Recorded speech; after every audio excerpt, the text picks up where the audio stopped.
I always like to start my journey when my mother decided at 8 months pregnant to cross the US-Mexico border.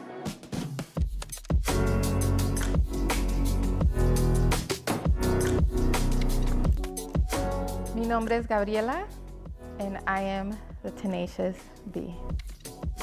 I was born in California. We lived in a very poor neighborhood. I remember I was 12 years old, and we knew that it was coming where we had to decide where we were going to pledge our allegiance to which gang. I said, you know what, I think I'm going to be an attorney. And I remember them laughing at me. That was just not something that could be attainable by someone like us. But never did I really experience racism until I got to Wisconsin. First day of school, people thinking that I wasn't even born in this country, number if I was undocumented. And for me, realizing that this was the very first time that someone didn't think I was a US citizen and I was foreign, just hit me. But I could tell right away that she was an intelligent, a passionate person with a lot of drive who was really destined for big things.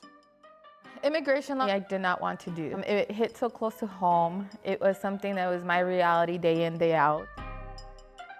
Going to visit a family detention center in Texas where I, for the first time, saw a little girl, maybe 6, 7 months old, being detained in it was a jail.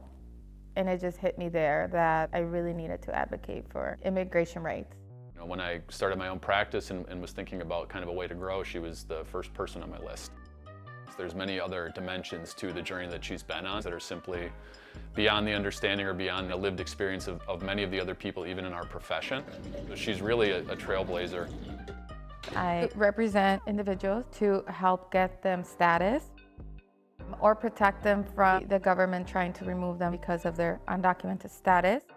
And I also reunify families across the world, and a lot of the work we do as well is representing asylum seekers. Some of them didn't want to flee their country and went through the most horrific things that can happen to a human being, and they come here with this mentality of just being so grateful. And they help prosper this country silently without being recognized. That resiliency that she's been able to develop makes her a very singular person, not just in the immigration law community of southeastern Wisconsin, but I really think from across the state. Reflecting on where I came from and to beat those odds and become part of the 2% of Latina attorneys really tells you how tenacious I am. I am writing my own story.